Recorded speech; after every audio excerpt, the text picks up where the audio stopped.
This week was a short week, so we don't have as much stuff to look at, but I promise you there's a ton of really interesting little pieces that they've been working on throughout this entire time. This first section we're going to look at is actually all to do with Caiaphas. Caiaphas is a really interesting character, not only within the Chosen, obviously, but within real life, right? Within the history of Scripture. And so as we look at these scenes with Caiaphas, there's some things that they're definitely setting up for, and it's looking really, really good. I believe the majority of what we're going to see here is a new location, which is the inside of Caiaphas's house. So let's jump into this right here. We'll talk about everything. Now, before we get going, I answer this question probably 1,000 times a week, so I want to just put it right here at the beginning of the video. This box right here that I'm in, and this box over here where we're showing the video, I cannot make this video any bigger because it's a vertical video. So for example, I'll do it for you real quick. If I do make this box bigger, look what happens is you start cutting off all the rest of the parts, right? So if this is what you want to see, I can do that. However, obviously that's not what we want to do. We want to be able to show the entire video that's as big as the video is, okay? So it's a vertical video. So if you're going to write a comment complaining about the size of the video, this is why I do this, okay? It's not because I want myself to be so much bigger in the frame or anything like that. It's just because it's as big as the video can get. All right, let's get into this and watch from day 51 here. Here we go.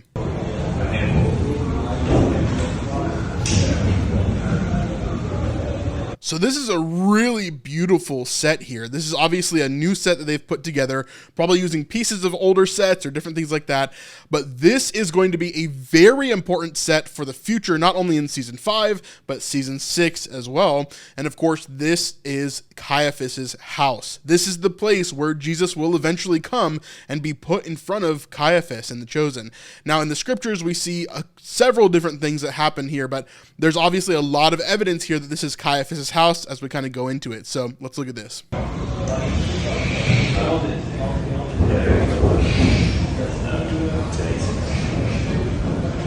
Really cool. I love the fires on the side, how everything looks. It's really moody, but it's also very beautiful and ornate, as you would assume Caiaphas's kind of palace would be. Really, really cool stuff. Now, I'll show you really quickly an actual picture of what they believe Caiaphas's palace would look like. This looks very, very, very similar to what we've actually seen in The Chosen before. A few weeks ago, we saw this small clip of Shmuel actually walking through doors, just like these ones right here. And then he walked into a courtyard just like this. There's like plants and flowers all around, and then there are several doors right in front of him just like this. So this definitely makes me seem like Shmuel was walking into Caiaphas's house there as well. So we're obviously going to have scenes with Shmuel and Caiaphas in this little video that you're going to see here. You're also going to see many scenes with other characters and Caiaphas as well in his household, which is really cool to see.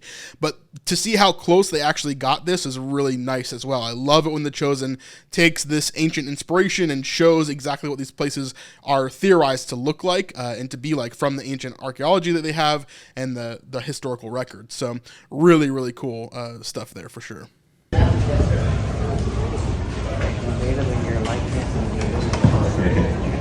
And then sitting over there is not any of our characters that we know. I believe those are stand-ins. So they're getting everything set. The stand-ins just sit there so they can get their lighting right and make sure everything is set for when the actors come in, so they're not wasting the actors' time, because obviously the actors' time is worth a lot more being through SAG-AFTRA and all that kind of stuff. Whereas the stand-ins, that's their job, is to stand there and, and just to be a prop while they're lighting things and make sure everything looks good, right? Yes. So here we have another view of the same room here during the daytime. You can see the stand-ins again over on the left side there. There's one, and then there's another one over to the right when we'll pan over. But we can see a lot more of this room now that it's daylight, those same arches that are prominent throughout the entire room, as well as several stairs that kind of lead down to the main section of the lobby here. I believe this is going to be some sort of study or something like that, some sort of office, right, that Caiaphas would have in his home. As you can see by this picture, right, Caiaphas's home is not small, right? And so this is a very large building that he would be in. So somewhere in this building is this room that we're seeing here, and I'm not sure exactly where The Chosen is intending this to be. But yeah, anyway, really, really cool stuff for sure. Yeah.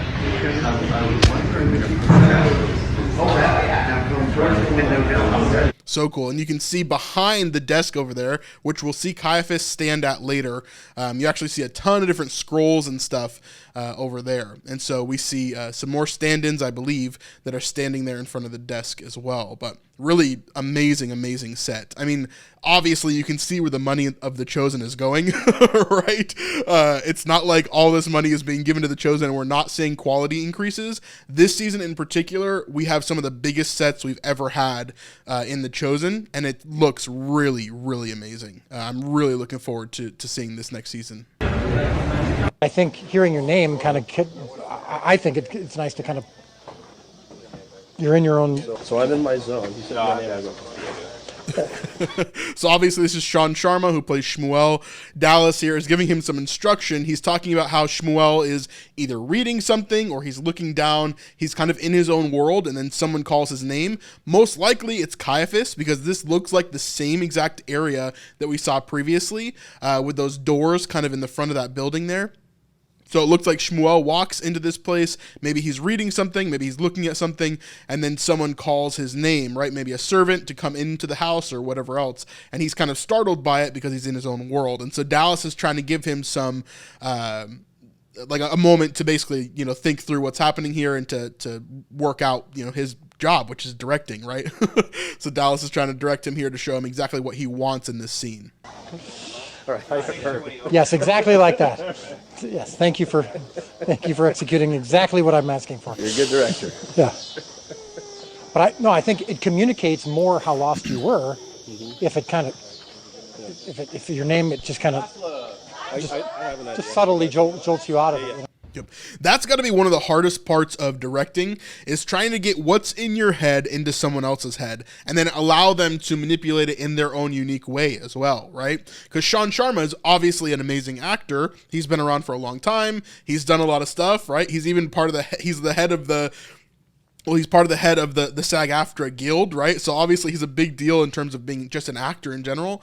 And so Dallas giving him direction of what he wants and communicating that in a way that Sean can take it and make it his own, it's got to be really difficult. And I'm sure Dallas has gotten great at it over the years, obviously, because we see him do this quite often, whether that be with Liz Tabish or Sean, and having to interact with each of those characters differently. It's got to be really interesting to think that way from a perspective of Dallas. Now, here on day 52, we see Caiaphas in this same office that we saw previously. So this is one of the scenes that we're seeing him in. This is obviously the same room with the floor and the ceiling and the scrolls behind and that desk that he's sitting at. But he's in different clothes than we've ever seen him before, which is one of the main reasons this leads me to thinking that this is Caiaphas's home, because he's not wearing any of his Sanhedrin, like Pharisaical type clothing, and he's not wearing his high priestly clothing. He's not wearing the other clothing that we've seen him wear in the behind the scenes before. And so this is more like homely, sort of like I'm chilling at home clothing. And so that's what I assume this is, like 95%, I'm sure. So we see this scene here with Caiaphas and another character that I'm really interested in looking at here. Hey, really quick, if you enjoy our channel and you want to see more videos just like this, the best way to help support us beyond just watching these videos, thank you by the way, is by going to snipesupport.com. This is a place where you can offer $5, $10, or $25 a month, and it really helps us to have a more stable environment here on YouTube. It can be really hard sometimes, months being up and down, revenue being all over the place, because advertisers are really fickle. And what happens if a political advertiser decides to be on our channel, or if someone who doesn't like Christianity doesn't want to be on our channel because of what we talk about? There's a lot of different things that I can't control with that, and so Patreon really helps us to have a stable environment. Thank you to all of our people that are on Patreon now, and if you do want to join, there's a link down in the description down below, or you can just go to snipesupport.com. Anyway, let's get back to the video here. And confounding to everyone I know in Rome.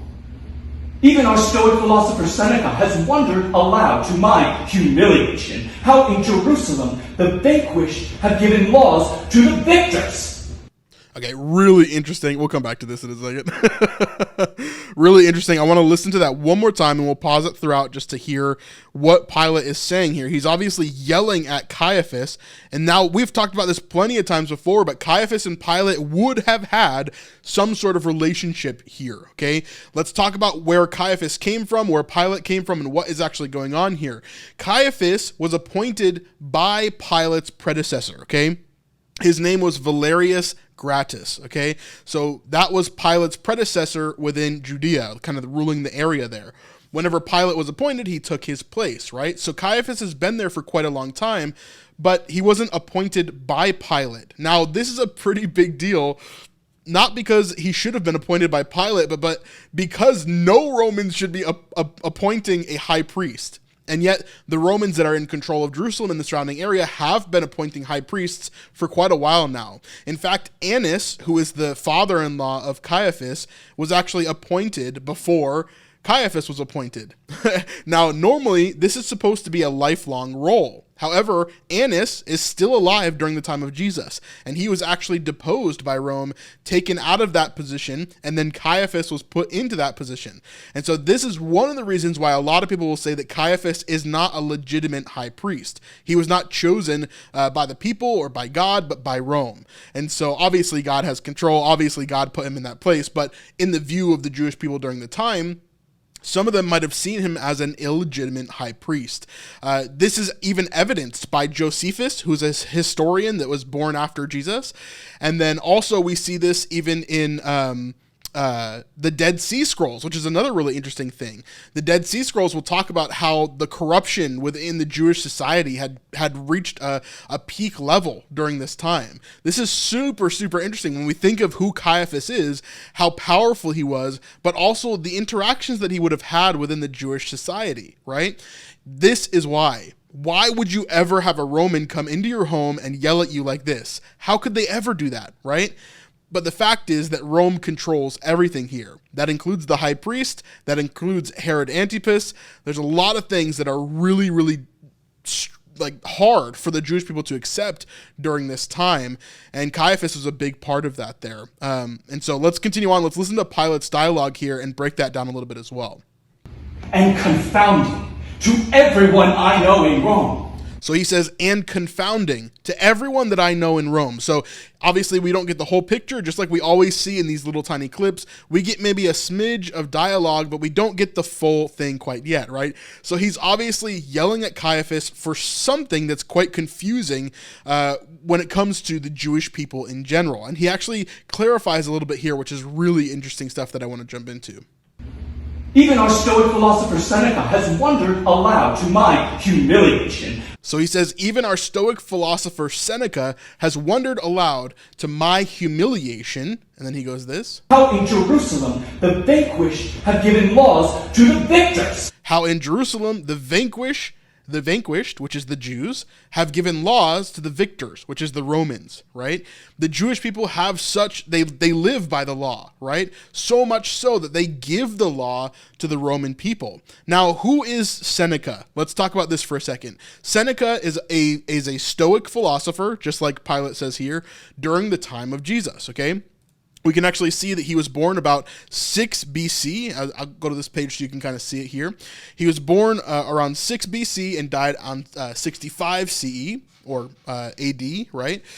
He was a teacher of Nero, and like other Latin authors of the period, Seneca mentions the Jews, although his opinions are known only from fragments. So a lot of what Seneca actually talks about during this time is really volatile towards the Jews. A lot of people will even ask, did he have like an anti-Semitic kind of view towards the Jews overall? Remember, this isn't a Jewish guy. This is a Roman Stoic philosopher, okay? Now, this is the exact quote that Pilate is actually talking about here. He says, yet the customs of this most base people have so prevailed that they are adopted in all the world, and the conquered have even given laws to their conquerors. Okay, so that's what he's talking about here. The Jewish people, their customs have made prevalent not only in Israel, but also around the world. What does this talk about? This talks about the furthering of the Jewish people, as well as most likely the Christian people later on, beyond whenever everything was happening past 30 AD or 33 AD, whenever Jesus was killed and resurrected, right? And so he's seeing as this spread is happening, these laws from these Jewish people are spreading beyond their own people into the Roman society as well, which is really, really quite interesting.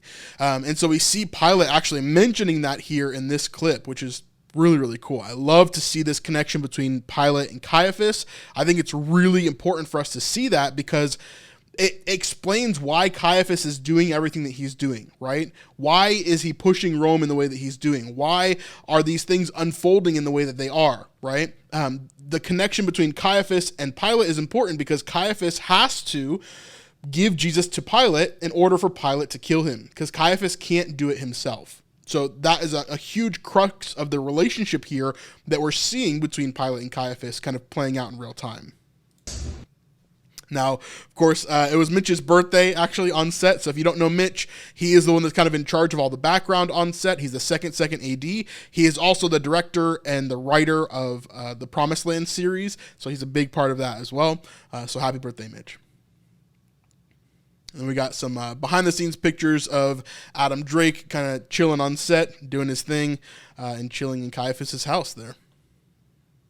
So yeah, really interesting stuff there. So overall, I think that for this section of what we're talking about in the behind the scenes, Caiaphas is going to become a much, much bigger player within what we've seen so far. And I think there's another section I want to show real quick on day 53. But real quick, I'll just show these two sections here. So this is another small look at this new house that we've seen for the apostles.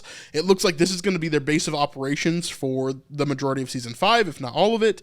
We don't know whose house this is or where this is, but it seems to be a pretty prominent location that we've seen so far. A lot of filming has been done here between John and Judas and all of the apostles, really, either cleaning up or getting ready for bed or doing a lot of different things in here. So yeah, but this is a small section here where they said us packing up for the weekend just to realize it's Tuesday. Yeah, no, I think you could name it both.